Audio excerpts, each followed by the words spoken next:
저번 시간에 그 우리 오르페우스 잠깐 봤는데 오르페우스 그 신화를 3부작이 있다 그랬죠. 여기 나오는 장곡도의 오르페우스 3부작인데 그 중에서 시인을 피하고 오르페하고 오르페의 유언. 오르페는 불어적 발음입니다. 오르페우스. 여기 나오는 그 세 가지가 있다 그렇게 했습니다. 우리가 본 것은 여기는 시인을 피해받고 역시 마찬가지로 시인이 주인공이 시인이 자기가 하는 그런 시작 행위, 문학적 행위죠. 또는 예술적 행위 그 자체가 음악이 되기도 하는 음악 자체가 언어이고 언어 자체가 음악으로 되는 그런 것을 보여주는 가장 이상적인 신화적 인물이 오르페우스이기 때문에 오르페우스의 그런 관점으로 이 얘기를 하려고 하고 있습니다.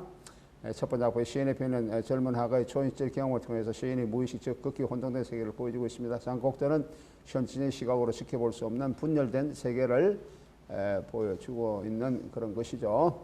여기서 시인이라는 것은 여기서 나오는 주음과 이성의 관계를 오락가락 할 수 있는 그런 관점으로 얘기를 하고 있죠. 마치 오르페우스 신화에서 그렇게 했던 것처럼 그러니까 현실과 비현실, 삶과 죽음의 경계 이것을 왔다 갔다 하는 그런 시인, 초월적인 하나의 그 시인으로서 이렇게 얘기되어 주고 있습니다.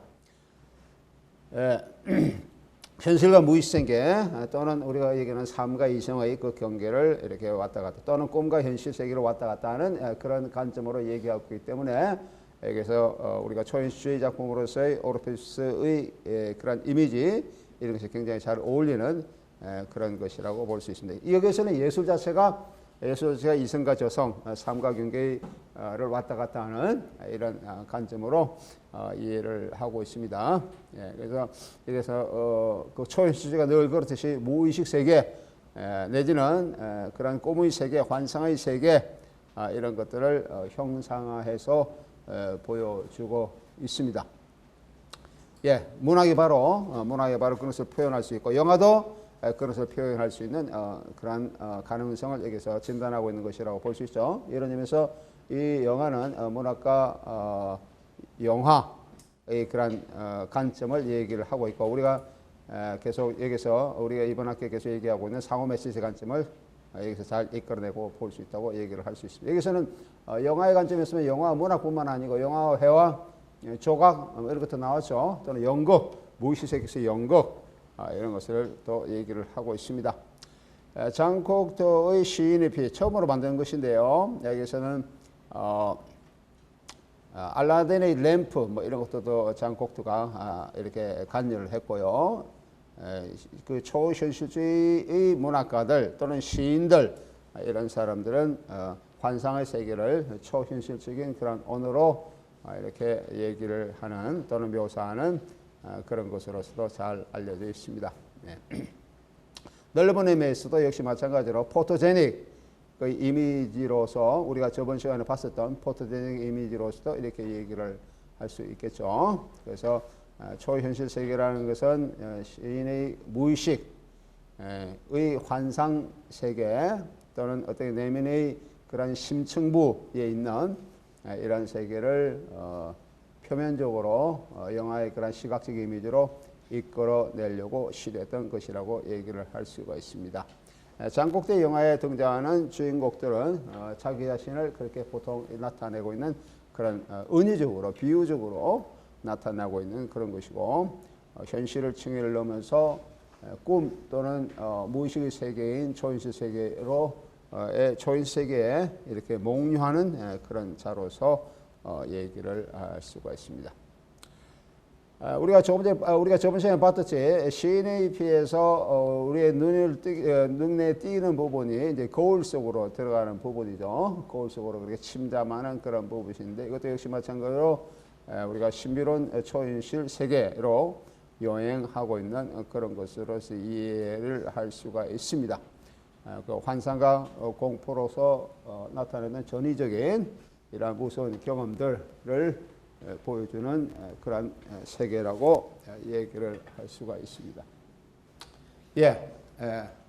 거기서부터 물론 예술의 그 창조 세계가 나타난다고 그렇게 할 수가 있겠죠.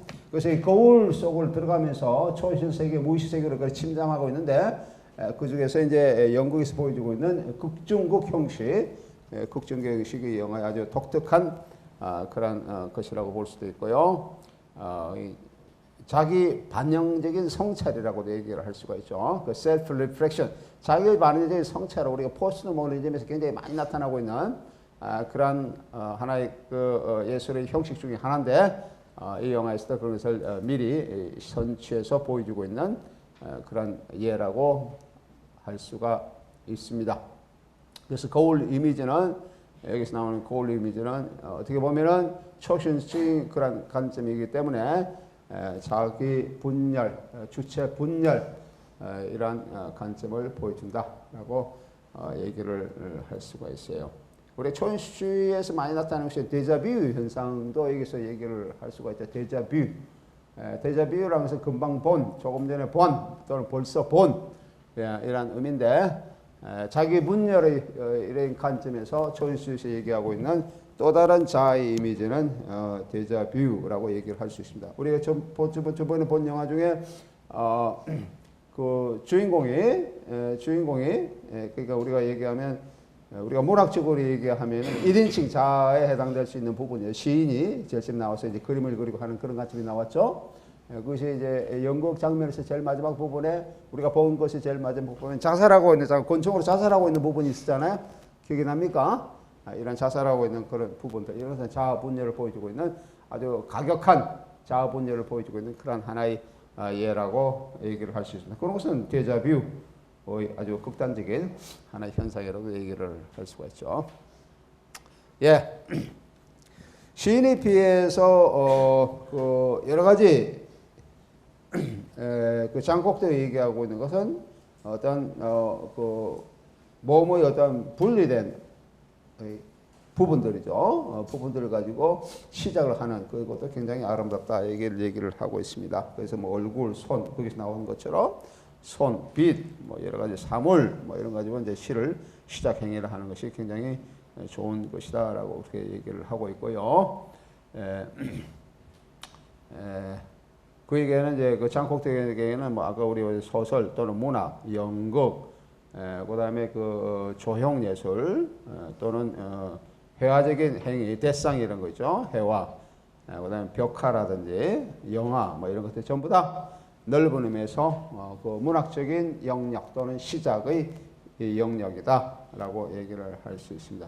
그런 의미에서는 장곡 요 영화 시인의 비해서 본 것처럼 그 영화는 하나가 시네마시다라고 얘기할 수 있죠. 시네마시 또는 포토제니, 우리가 저번에 했던 포토제니다라고 얘기를 할 수가 있습니다. 예, 이 시인의 피는 그 트릭 기법을 사용하고 있고요. 장곡대하 시인의 그런 삶을 알레고리적으로 얘기를 할 수가 있습니다. 예, 우리가 보고처럼 하가는 반쪽 벗고서 18세기 풍의 머리를 하고 있고, 하가가 여인의 입을 그리자 스스로 말하는 마법을 체험하게 되고요. 그래서 이 시작, 우리가 시작 시퀀스는 아방가드 예술에서는 예술의 상호 매체성을 의미하며 몸의 위기를 함께 묘사를 하고 있습니다. 입술이 조각상으로 입으로 옮겨지면서 조각상은 살아 움직이는 유기체로 다시 변하고 생물들은 동상으로 변하고 있습니다. 어떤 사람들의 신체는 사람인데도 있고 조각품이기도 하고 해와이기도 하는 그러한 여러 가지 전위적인 그러한 관점을 보여주고 있습니다. 우리가 그 시인의 그 자막에서 보면은 시는 문장이다라고 하는 그런 식으로 쭉 얘기를 하고 있는 것이 봅니다. 그 시는 문장이라는 관점에서 절마가 합곡의 그림을 그리면서 시작하고 있는 그런 관점을 얘기를 하고 있죠. 그래서 나중에 보면은 이제 비니상이 저는 아테네상인지 알 수 없는 석고성이 움직이면서 얘기하고 있는 그런 것이 나타나고 있습니다. 이런 것들은 미녀와 야수에서도 보여주고 있습니다. 미녀와 야수. 우리가 오페라 요즘 많이 하는 미녀와 야수 있죠. 요 관점도 이 시대에 나온 하나의 그 영화에서 시작된 그런 것이라고 볼 수가 있습니다. 이 장곡도의 영화죠. 미녀와 야수 굉장히 유명한 작품입니다. 이것도 마찬가지로 이런 관점도 우리가 시인에 비해서 보았던 이런 관점도 우리가 여기 볼 수가 있어요. 예.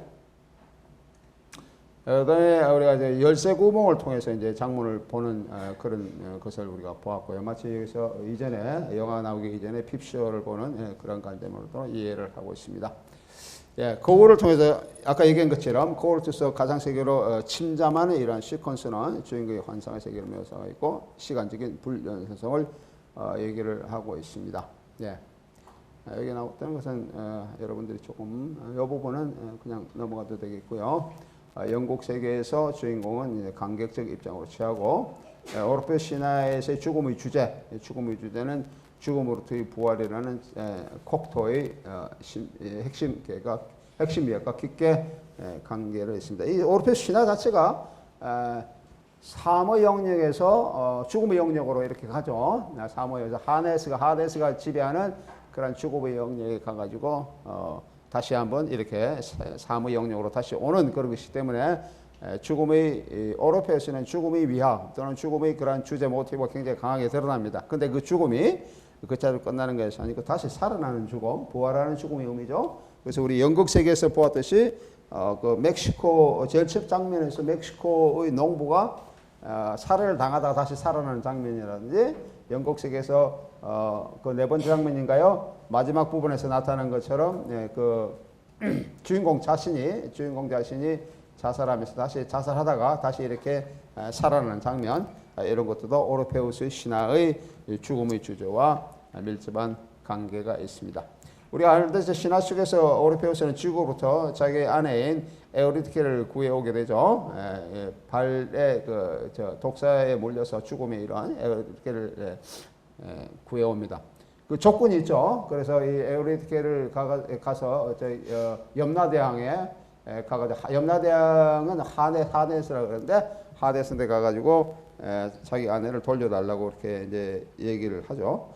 얘기하기 전에 이제 자기 탄주 오르페우스의 그런 신화에서 나타나고 있는 그래서 보면은 그 칠연금을 가지고 이렇게 이제 탄주를 하는 그런 것으로서 나타나고 있습니다. 근데 오르페우스가 칠연금을 탄주를 하면은 산천 초목이 춤을 춘다고 그래 돼 있어요.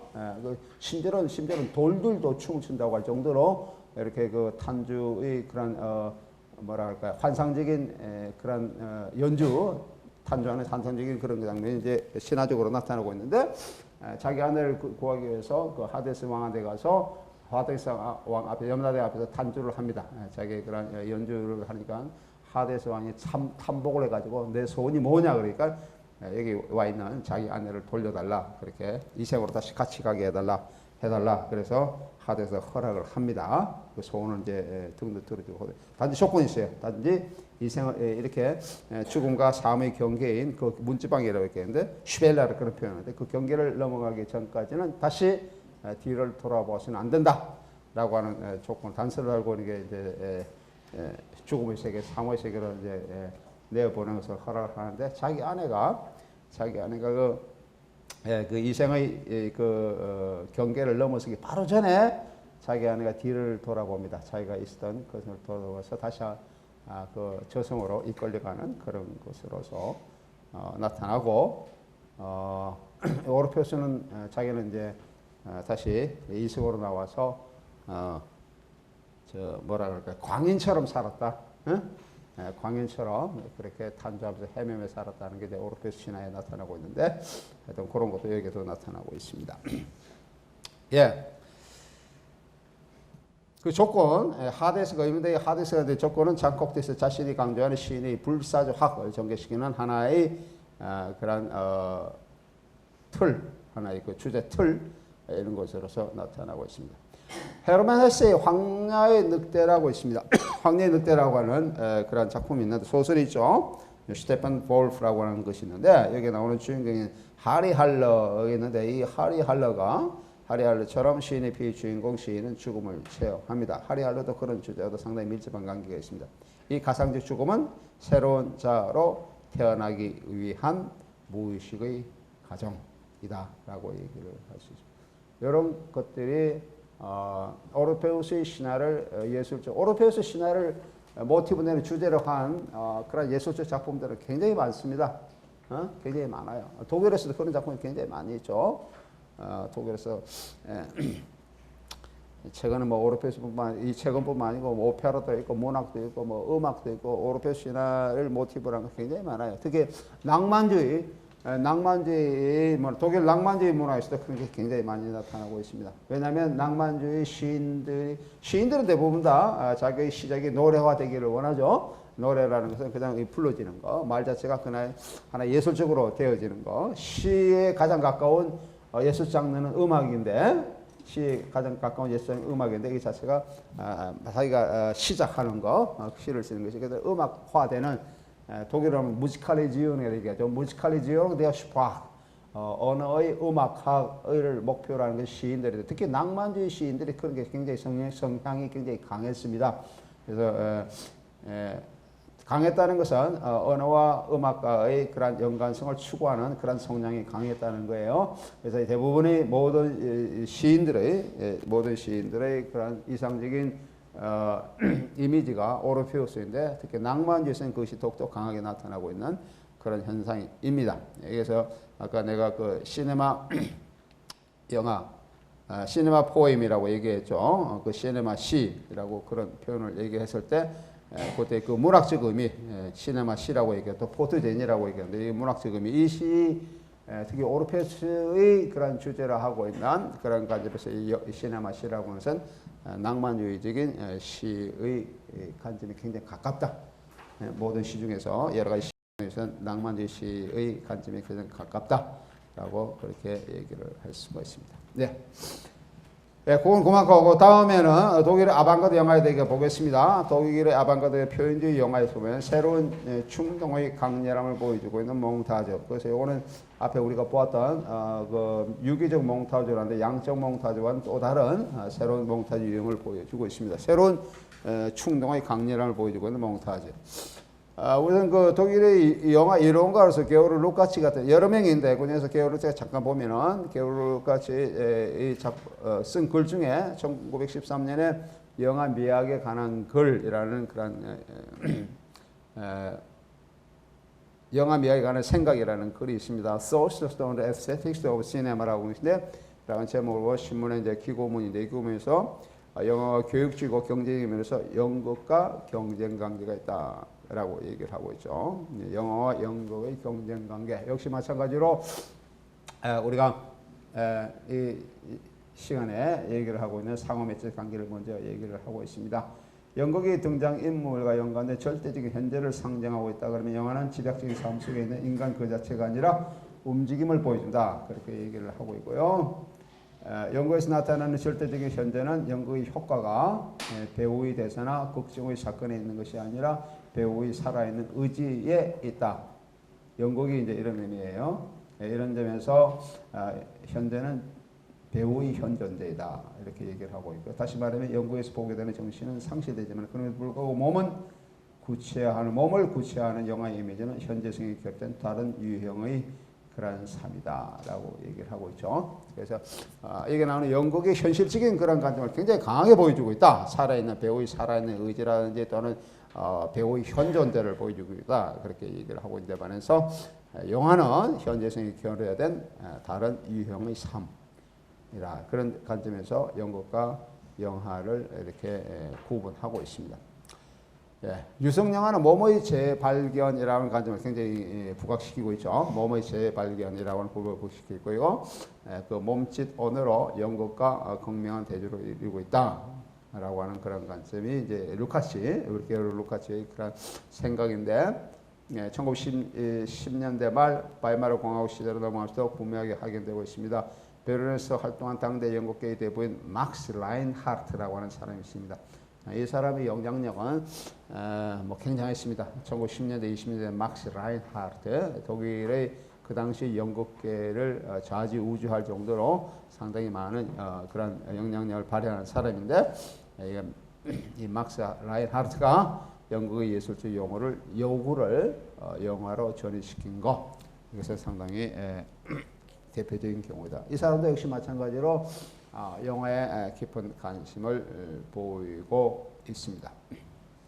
특히 여기 특히 표현주의 시대에 1910년대 말에서 20년대 때 그 독일에서 영화가 상당히 굉장히 새로운 매체로서 많은 이제 스포트라이트를 받게 되는데 이 당시에 예술가들이 특히 그 작가들 독일의 그 당시에를 이렇게 움직였던 그 작가들 중에 많은 작가들이 영화에 상당히 긍정적인 반응을 보이고 있었어요. 그 중에서 막스 라이언하이트는 그 중에 대표적인 하나의 경우가 되겠습니다. 독일의 또 다른 영화 예로가에서 루돌프 아른하임을 들 수 있는데 루돌프 아른하임은 얼굴이 손짓떡 제스트가 지니는 현상학적인 예술 이미지에 주목을 하고 있습니다. 현상학적인 예술 이미지에 어떻게 보면 감상주의적인 관점이라고 얘기할 수 있고요. 유대인으로서 베를린 대사님과는 영화에서 표현의 문제를 실험적이고 정신 분석학적으로 고찰하고 있습니다. 이 사람의 그런 간단한 영화적 관점을 간단하게 표현한다 그러면은 그는 영화 이미지와 문학 이미지가 다르다고 하는 것을 이론적으로 체계화시키고 있습니다. 문학 이미지와 영화 이미지가 어떻게 다른지.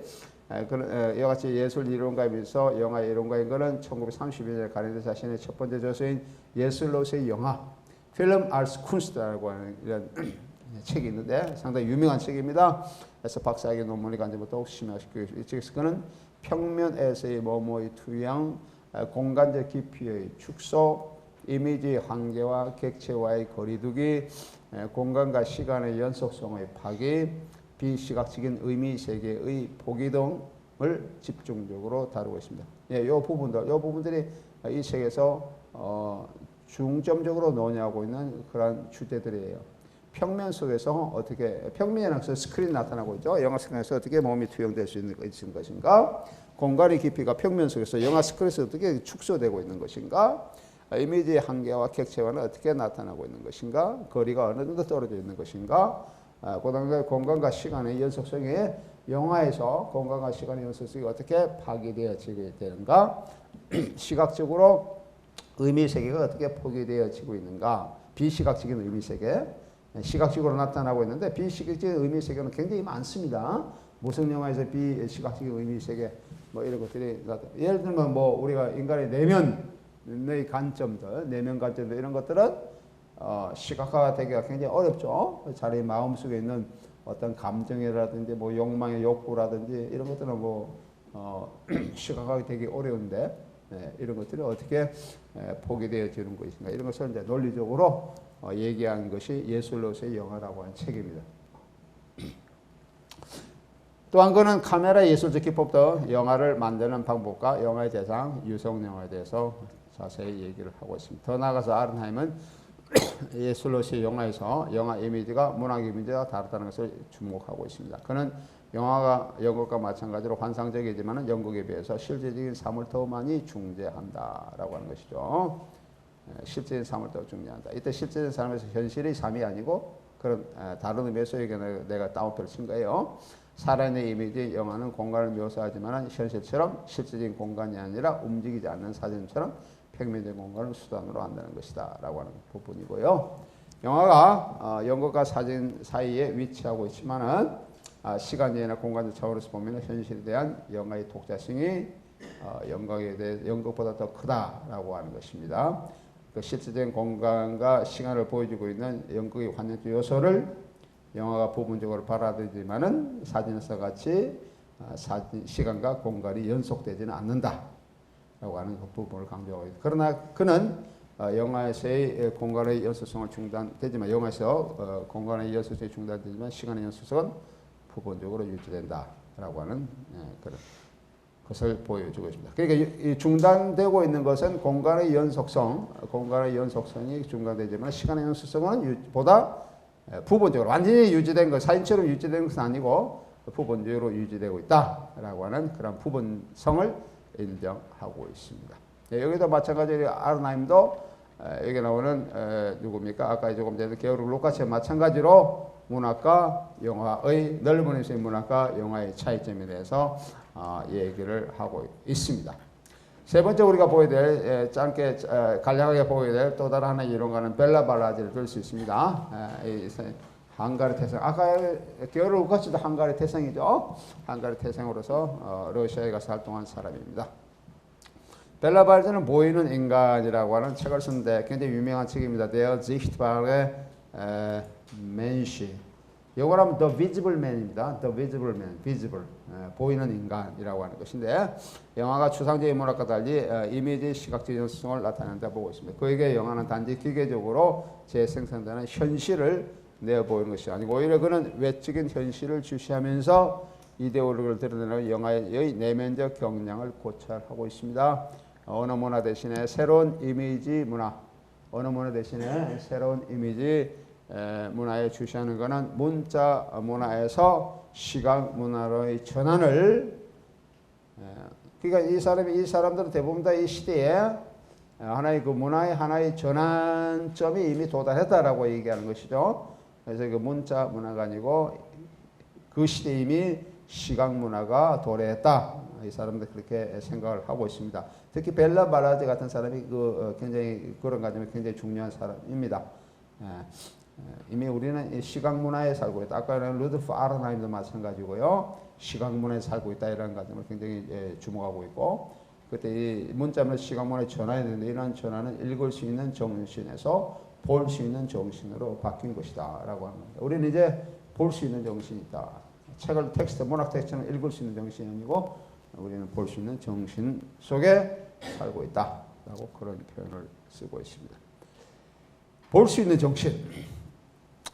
볼 수 있는 정신에서 읽을 수 있는 정신이 도출되는 것이지 읽을 수 있는 정신에서 볼 수 있는 정신이 나타나는 것이 아니라고 하는 것이죠. 바로 이 볼 수 있는 정신의 바탕도 시각 문화를 통해서 인간 정신을 이론적으로 개념하는 문화도 도출될 수가 있다라고 하는 겁니다. 이 볼 수 있는 정신에서 시각 문화도 나타나고 있다. 그 시각 문화가 인간의 정신을 일원화시킬 수 있다라고 그렇게 얘기를 합니다. 이른바 패러다임의 변화, 문화적 패러다임의 변화 또는 예술적 패러다임의 변화 이런 것까지도 그 당시에 이렇게 선언한 것이라고 얘기할 수 있죠. 그런 것이 바로 조금 전에 얘기하고 했었던 문자 문화에서 시각 문화의 전환 이런 관점을 얘기하고 있기 때문입니다. 무슨 영화의 배우들이 보여주고 있는 얼굴 표정이나 몸짓은 언어가 표현할 수 없는 개념을 시각적으로 표현하고 있기 때문에 언어나 합리적인 사고로서 도달할 수 없는 내적인 체험을 관객에게 묘사할 수 있다라고 얘기를 하고 있습니다. 언어나 합리적인 사고로 도달할 수 없는 내적인 체험을 관객에게 묘사할 수 있다라고 하는 것이죠. 일반적으로 그렇죠. 우리가 이 무성영화에서 유성영화로 전환될 때도 이런 논의가 굉장히 많이 있었습니다. 우리가 이제 무성영화를 보면은 무성영화를 여러분들 한번 보면은 어떻게 보면은 요즘 같은 여러분들 세대에서는 대화가 없어서 상당히 답답할 수도 있겠지만 그 자체에 굉장히 익숙한 사람들은 상당히 많은 언어로 표현하는 것보다는 더 많은 의미 전달을 무성영화가 사실은 하고 있어요.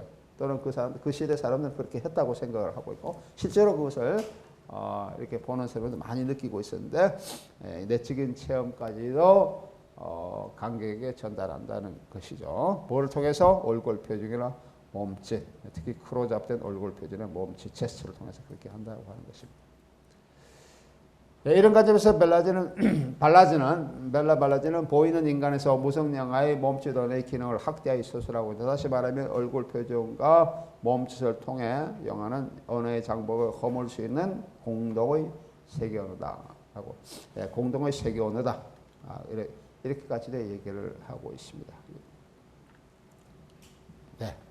누구든지 보면 다 이해할 수 있다는 것이죠. 왜냐하면 언어가 거의 사용되지 않고 있기 때문에 그렇게 얘기를 할 수가 있습니다. 이렇게 되면 영화는 세계의 인간이 몸의 관점에서 서로 이해할 수 있기 때문에 영화는 세계의 인간이 몸의 관점에서 서로 이해할 수 있기 때문에 국제적인 인간의 유형을 창조할 수가 있다. 상당히 많이 이제 나아가고 있죠. 국제적인 인간의 유형을 창출할 수가 있다. 더 나아가 전 세계의 민족 간의 계급 없는 사회가 조성된다면은 영화는 세계의 휴머니즘을 드러낼 수 있다라고 얘기를. 이런 부분이 이제 흔히 얘기해서 이 사람이 이제 소련에서 활동한 사람인데 이런 부분이 이제 소위 뭐라 그럴까요? 좌파를 보여주고 있는 영화를 통해서 그런 것을 드러내고 있는 한 부분이라고도 얘기를 할 수 있어요. 또는 러시아 형식주의, 러시아 구성주의 이런 것까지도 나아갈 수 있는 소위 말해서 뭐 세계 동포주의라 그럴까요? 이런 것도 부합할 수 있는 그런 부분이라고도 얘기를 할 수가 있습니다. 벨라 발라지는 보이는 인간에서 시각 문화가 무슨 영화에서 몸짓 언어와 직결되고 있다라고 있음을 얘기를 하고 있습니다. 그래서 지적하면서 얘기를 하고 있습니다. 언어의 문화는 탈물질적이고 추상적이고 지식화된 문화로서 인간의 몸을 단순한 생물적 유개체로 전락시켰다. 언어는 그렇다라고 하는 겁니다. 탈물질하고 추상적이고 지식화된 문화로서 인간의 몸을 단순한 생물적 유기체로 전락시키다. 하지만 새로운 몸의 문화는 영화를 얘기하고 있죠. 우리 온전한 몸으로서 인간이 될 수 있는 고통스러운 동경과 부합한다. 개념과 책의 문화로 파묻힌 인간을 다시 시각적으로 보게 하는 영화의 이미지는 현실의 재생산이 아니라 창조적 생산이다라고 얘기했습니다. 네. 이런 거는 뭐 시각 문화에서 우리가 이제 얼마든지 이해할 수 있는 그런 부분이죠. 이런 관점으로 얘기를 하고 있어요. 네. 여기 이제 세 번째 이 시대의 그 독일과 연관된 또는 부분적으로는 이제 러시아 다음 시간에 러시아도 조금 다음으로 러시아도 조금 보겠습니다만은 그거와 연관된 얘기를 특히 많이 했던 것이 그 당시에 문학과 영화의 관계가 어떠냐? 이런 관점에서 굉장히 많은 논의가 있었다라고 하는 겁니다. 문학과 영화 또는 연극과 영화 이런 관점에서 논의가 굉장히 집중적으로 있었다라고 하는 겁니다.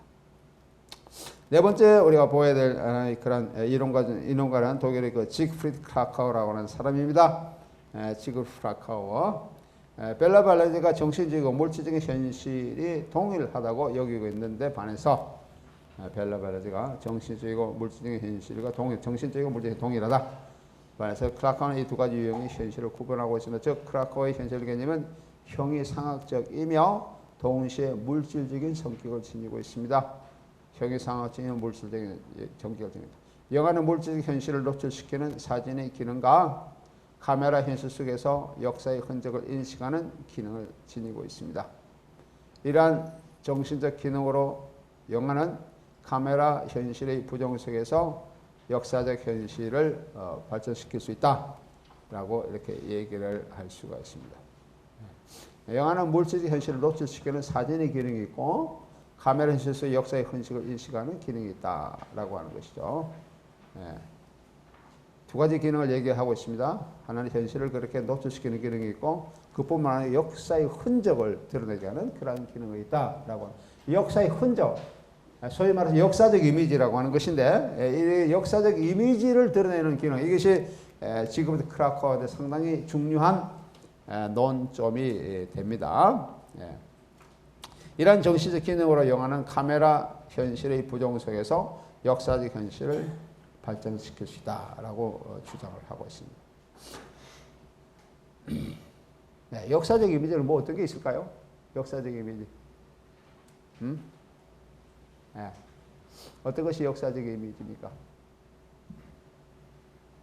누가 한번 얘기해 보세요. 뭐가 역사적 이미지예요?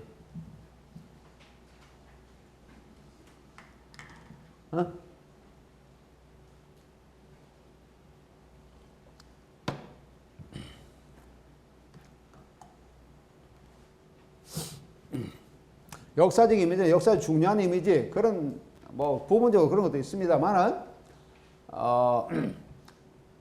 어떤 공동체, 어떤 지역적 공동체 속에 있는 구성원들에게 흔적을 남겼다. 여러분 역사의 흔적을 남겼다.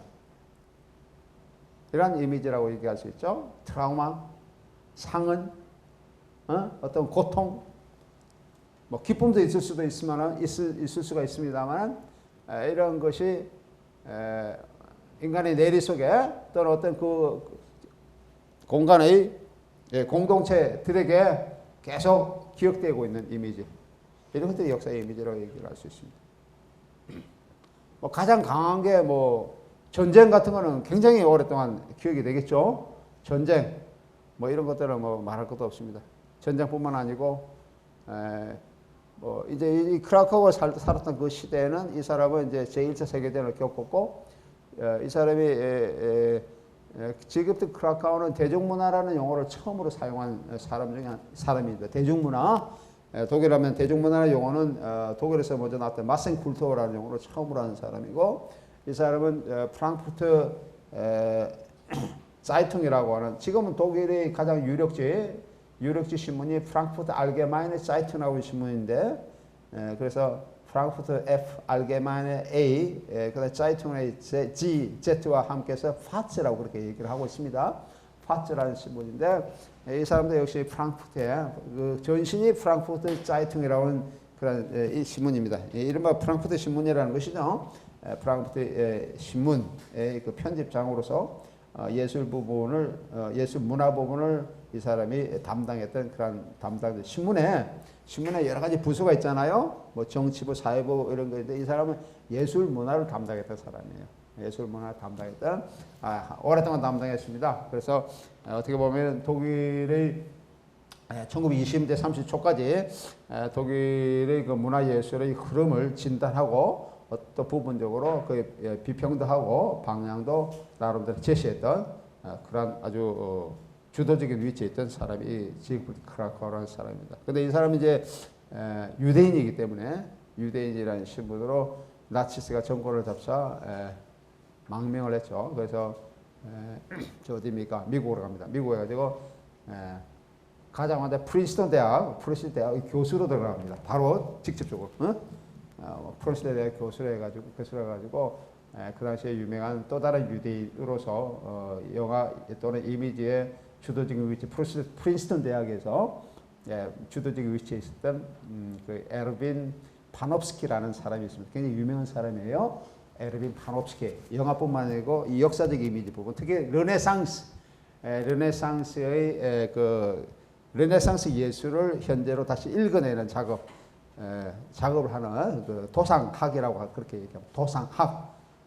도상학의 그 당시 아마 전 세계적인 도상학이라는 이론을 체계시킨 사람이 파놉스키라는 사람입니다. 그 에르빈 파놉스키와 교류한 그 사람들 두 사람 사이에 그 서한집 편지를 왔다 갔다 한 그 여러 가지 학문적인 이론을 편지 형식으로 서로 대면하고 물었던 그런 것도 굉장히 유명합니다. 그런 사람이에요. 이 크라카우는 그 프랑크푸르트 학파라고 하는 프랑크푸르트 슐레가 있습니다. 1930년대, 40년대 뭐 이렇게 전 세계로 영향을 미쳤던 그런 학파가 있는데요. 예를 들면 테오도르베 아도르라든지 호르카이마라든지 이런 사람들 주도적으로 움직였던 그런 학파인데 특히 그중에서 이론가가 아도르나라는 사람이 있는데 이 아도르노에게 그 프랑크푸르트 학파의 이론을 구축할 수 있는 그런 것을 제공했던 사람들이 크라카우입니다. 그 크라카우는 여러 가지 관점에서 굉장히 그 독일의 예술과 미학 문화에서 굉장히 중요한 영화의 굉장히 중요한 사람이 지그프리드 크라카우라는 사람이에요. 저 클로즈업의 주된 기능은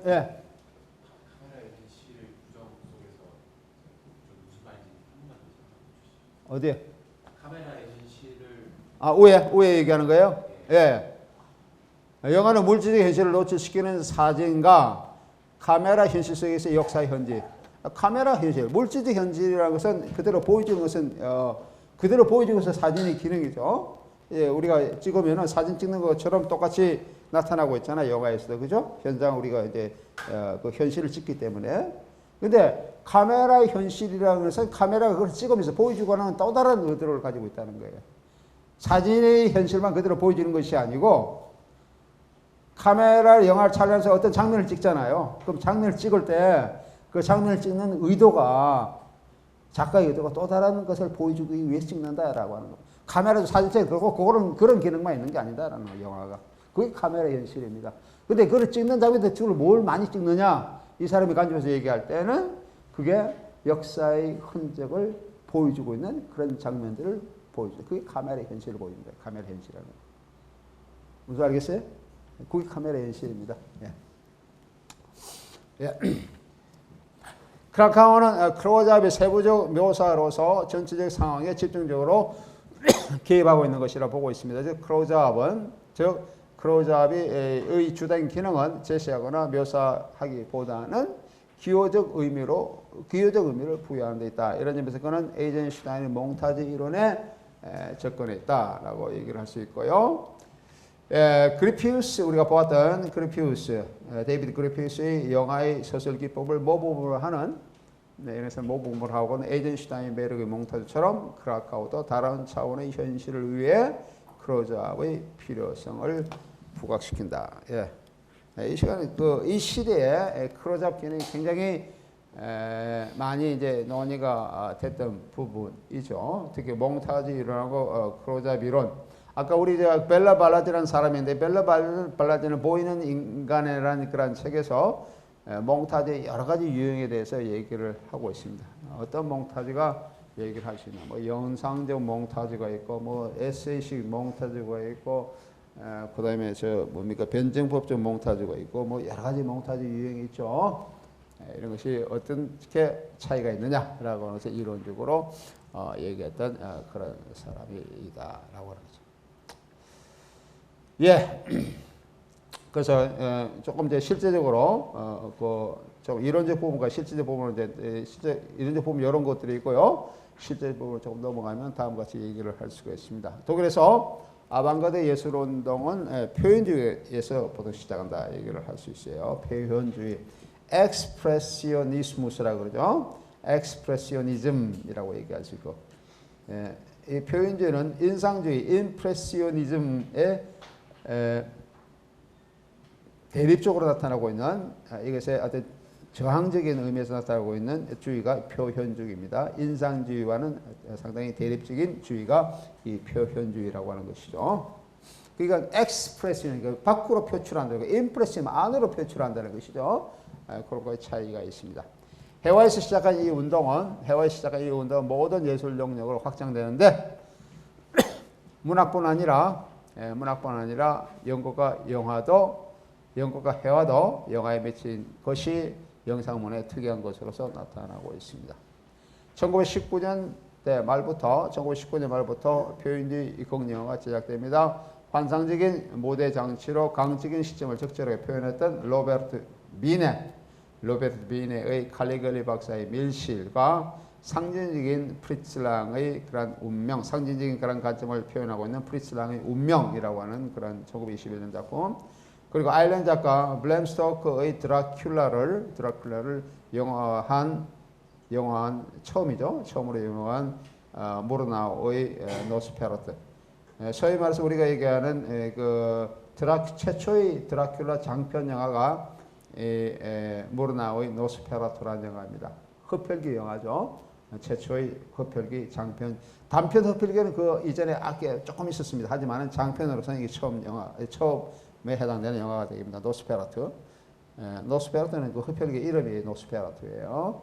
이 등은 프랑스의 인상주의 영화가 대표적으로 표현주의 영화로서의 독일의 아방가르드 예술에 속한다 라고 얘기를 할 수가 있습니다. 독일 표현주의 영화에 받은 해와의 영향, 해와가 독일 표현주의에 끼친 영향이라고 본다면 방 고흐라든지 뭉크 잘 알죠? 그 다음에 키르히너 뭐 이런 사람들이 여기에 해당된다고 볼 수 있습니다. 독일 표현주의에서 자주 나타나는 유령 이미지 제1차 세계대전 이래 많은 젊은이들이 죽음을 당한 사회 분위기에서 연연한다라고 얘기를 할 수 있죠. 유령들이 상당히 유령 이미지들이 굉장히 많이 나타나고 있어요. 독일 표현주의 영화에서 이런 것들이 이제 독일 표현주의는 제1차 세계대전 1914년에서 1918년까지 일어난 거죠. 이런 것의 영향이라고 볼 수 있습니다. 제1차 세계대전이 왜 일어났습니까? 제1차 세계대전이 왜 일어났죠? 제1차 세계대전은 오스트리아의 황태자가 사라예보, 유고슬라비아 사라예보를 방문했는데 그 사라예보 청년에 의해서 황태자가 부부가 죽죠. 총격을 맞아서 암살당합니다. 암살당하니까 오스트리아는 그 당시 상당히 큰, 지금의 오스트리아보다는 그 당시 상당히 국가적인 역량이 있는 그런 나라였어요. 그러니까 이제 그 오스트리아가 사라예보에 선전포고를 하죠. 근데 사라예보의 사람들은 그 슬라브족입니다. 오스트리아는 무슨 민족입니까? 오스트리아는 게르만 민족. 독일도 게르만 민족. 게르만 민족은 오스트리아, 독일만 있는 것이 아니고 게르만 민족은 상당히 넓은 범위의 북유럽에 살던 그런 민족 이름입니다. 게르마니아라고 그래요. 게르마니아는 게르만 민족 얘기를 게르마니아인데 타키투스라고 하는 역사가가 쓴 게르마니아라는 책이 있는데 그런데 잘 묘사되고 있습니다. 그래서 그 게르만족, 이른바 게르만족이 했던 역사적인 커다란 사건 중에 하나가, 게르만족이 어떤 영향을 미쳤죠? 역사적으로 우리 여기 사학과 학생들, 역사학과 학생들이 있죠. 무슨 영향을 미치죠? 게르만족이 역사적으로 그게 5세기 말이에요. 5세기 말. 정확하게 하면 490 몇 년도, 492년도가 3년도가 내가 기억하고 있는데 5세기 말에 역사적으로 게르만족이 역사의 커다란 한 핵을 꺾게 만든 사건이 있습니다. 로마와 관계돼요. 로마. 그 사건이 로마를 멸망시킨 적이 게르만족입니다. 로마 제국이죠. 그 당시 로마 제국은 엄청나게 큰 그런 유럽, 아프리카 북부까지, 동아시아, 동아시아 어디, 중동까지, 중동에 이스라엘까지 지배했던 굉장히 커다란 제국이었는데 이 로마를 무너뜨린 것이 게르만족이에요. 게르만족은 굉장히 많은 민족들이 살고 있는 거죠. 우리가 스칸디나비아 삼국뿐만 아니고 이게 네덜란드, 동쪽에는 그 폴란드, 그다음에 남쪽에는 독일, 남쪽에 중앙에 독일, 그다음에 오스트리아, 심지어는 그 앵글색슨족까지 게르만 민족에 속합니다. 왜냐하면 기원전 2세기에 게르만족 일부가 영국으로 건너갔기 때문에 그래요. 그래서 앵글색슨족으로 불리고 있는 거죠. 게르만족은 유럽에 거의 다, 유럽의 중부 이상에 거의 다 이렇게 흩어져 살고 있던 종족이 게르만족입니다. 근데 이제 그 중에서 특히 독일의 중심으로 그렇게 되어 있죠. 그래서 독일이 이제 게르만족이라고 얘기하는 거죠. 오스트리아도 게르만족이라고 그렇게 얘기할 수 있죠. 하여튼 모르게 이제 그 1차 세계대전이 이제 그렇게 되니까 오스트리아가 이게 사라베 선전포고하니까 사라베에 보면 러시아가 같은 슬라브족이기 때문에 러시아가 참전하고, 그다음에 그렇게 하니까 러시아 참전하니까 독일이 러시아를 편을 들어서 같이 참전을 하게 되죠. 참전을 하니까 또 러시아와 연관이 있던 프랑스와 영국이 같이 참전하고, 이래서 이제 그 세계대전이, 제1차 세계대전이 벌어지게 됩니다. 주된 원인은 오스트리아 황태자의 사라예보 방문에서 암살당한 사건이 그렇게 되는 것이죠. 그래서 그 시에 엄청난 제1차 세계대전 그렇죠. 엄청난 사람들이 특히 젊은이들이 죽었어요. 전쟁이 일어나면 상당히 많이 죽죠. 많이 죽는데 특히 이제 젊은이들이 많이 죽습니다. 전쟁이 일어나면은 모든 역사들이 이제 그 제1차 세계대전이고 제2차 세계대전도 그렇고 모든 전쟁이 다 그렇잖아요. 그렇게 죽는데 그런 의미에서 유령 이미지가 이 시대의 주도적인 하나의 그 이미지로서 자리 잡게 됐다라고 하는 겁니다. 예. 유령 이미지는 우리 그 칼리갈리 박사의 밀실에 대해서 조금 이따 다시 한번 보도록 하겠습니다. 역사와 영화의 역사가 아니고 미안합니다. 문학과 영화의 그런 융합. 한 예로서 이제 우리 상호매체에서 관점에서 보면은 파울 베그너라고 하는 독일의 그런 감독이 있었는데요.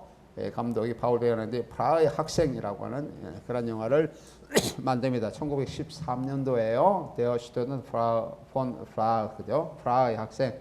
이 영화는 파우스트라고 하는 독일 독일의 대문호인 괴테의 파우스트를 주제로서 받아들인 그런 영화입니다. 오프닝 크레딧은 이 영화가 6막으로 이루어진 낭만적인 드라마라고 이렇게 얘기를 하고 있고요. 대학생인 주인공은 거울 속의 자신의 이미지를 악마에게 팔게 되는데, 악마에게 팔게 됩니다. 악마에게 팔게 되는 이유 중에 하나가 이 학생에게 프라하의 대학생인데 상당히 가난한 대학생이에요. 그 학생에게 악마가 와가지고, 근데 이 학생이 아주 특이한 것을 잘하는 건 그 펜싱을 굉장히 잘하는 학생입니다. 그래서 프라하의 그 학생들 중에 펜싱 대회에서 우승하고 펜싱 대회에서 아주 최고를 하는 학생인데, 이 학생한테 악마가 찾아와서 유혹을 합니다. 상당히 많은 그 부를 안겨주겠다. 그리고 원하는 것을 다 주겠다. 그러니까 마치 게티 파우스에 나타나고 있는 메피스토펠레스가 악마죠. 메피스토펠레스가 노학자 게테한테 제시했던 그런 조건과 유사하죠. 그때 게테가 제시했던 조건은 게테의 파우스트 작품에서 메피스토펠레스가 게테한테 제시한 조건은 젊음입니다. 젊음을 되돌려 주겠다라고 하죠. 부뿐만 아니고 너를 젊게 주겠다라고 하는 그런 조건이 되겠고, 그다음에 세계를 모든 것을 통치할 수 있는 능력을 주겠다는 것이고, 여기서는 이제 역시 부하는 그런 조건을 내 겁니다. 그리고 부뿐만 아니고 여러 가지 조건이 붙인 조건이 있습니다. 그래서 팔게 되는데, 자신의 비밀스러운 내면의 이미지는 악마의 도움으로 자신의 비밀스러운 소원을 실현하게 됩니다. 하지만은 거울 이미지는 주인공 자신에게 정복해야 될 것을 강요하고 분신인 거울 이미지를 제거하려고 총을 쏘지만은 결국 자기 자신이 죽게 됩니다. 이 영화는 영화에 대해 얘기하고 있는 최초의 영화라고 얘기를 할 수가 있습니다. 특히 악마와 계약하는데, 이 영화를 보면 악마와 계약하는데 자기 또 다른 분신이 거울에서 나와요. 거울 속에서 나와요. 거울 속에서 나와서 똑같은 또 다른 자아의 모습으로 하게 되고, 그러니까 이 프라하의 대학생이 그 나와서 이제 또 다른 그 분신이 나와서 이 대학생이 하는 것에 모든 것을 참견하는 그런 것이 됩니다. 그래서 이러한 것에 분노를 느낀 아주 화가 난 프라하의 대학생이 권총으로 거울 속에 비친 그 또 다른 분신을 쏘게 되죠. 죽이려고 쏘게 되는데 그 쏜 것이 자기 자신을 쏘게 되는 그런 영화입니다. 이 영화는 문학이 영화에 미친 대표적인 예입니다. 무르나우의 영화 파우스트는 더욱 직접적으로 게테의 비극을 영화한 것인데, 이 영화의 감독이자 배우인 파울 베거는 나중에 나치 영화에 참여하게 됩니다. 독일의 감독 중에 가장 표현이 나치 영화에 참여 부역하는 여러 것이 콜라보레이션 부역하는 이 사람은 파울 베거는 나중에 이제 부역을 하게 되고, 하지만 독일 표현주의 영화 감독 중에서 그 당시에 굉장히 이름을 대표하는 사람을 든다 그러면 프리츠랑 같은 사람 들 수 있죠. 프리츠랑. 그래서 그 나치가 나중에 그 게베스죠. 요셉 게베스 문화부 장관이 그 소련의 그 러시아 형식주의처럼 이렇게 영화로서 그 자기 나치 이데올로기를 이렇게 전파하기 위해서 프리츠랑 같은 사람이 필요했기 때문에 프리츠랑을 자신의 사무실에 불러서 자기 그런 정책에 동조할 것을 이렇게 종용을 합니다. 당신이 우리 나치에 협력을 한다 그러면은 당신이 원하는 모든 것을 내가 해주겠다. 영화 제작의 모든 것을 다 지원해주겠다. 재정뿐만 아니라 모든 행정적인 모든 지원해주겠다. 그래서 조건을 내걸었는데 프리츠랑은 뭐 알겠습니다라고 이제 대답하고 그날 바로 미국으로 망명을 해버렸습니다. 미국으로 망명해버렸어요. 프리츠랑 아주 유명한 영화적 일화가 됩니다. 이 영화라는 것을 얘기 나오는 그 프라하의 대학생을 얘기합니다. 이에 대한 문학이 영화에 미친 대표적입니다. 무르나우 영화 파우스트는 직접적으로 얘기하고, 이제 파울 베거는 나치에 부역한 그런 영화 감독이 되겠습니다. 명확한 기계적 운동을 보여주고 있는 프랑스의 인상주의 영화와 달리 독일의 표현주의 영화는 그림자에 짓눌리거나 어둠 속에 파묻혀 고뇌하는 어두운 삶을 많이 보여줍니다. 이들이 비유기적인 삶을 보여준다는 점에서 미국의 몽타주와는 차이가 있습니다. 빛과 어두움이 대주는 무의식적인 정신에 대응하는 표현주의 방식이다 라고 그렇게 얘기를 할 수 있습니다. 예. 그 다음에 봐야 될 것은 우리가 로버트 비네 칼리갈리 박사의 밀실이죠. Das Kabinett des Dr. 칼리갈리. 칼리갈리라고 하는 것은 이 박사의 이름입니다. 예, 칼리갈리 박사의 밀실이라고 하는 건데요. 잠깐 볼까요? 예, 그 장날이 열리게 되는데 이제 장날이 열려서 이게 칼리갈리 박사도 하나의 텐트를 치고 사람들은 이제 자기의 그 텐트로 불러 모으고 있습니다.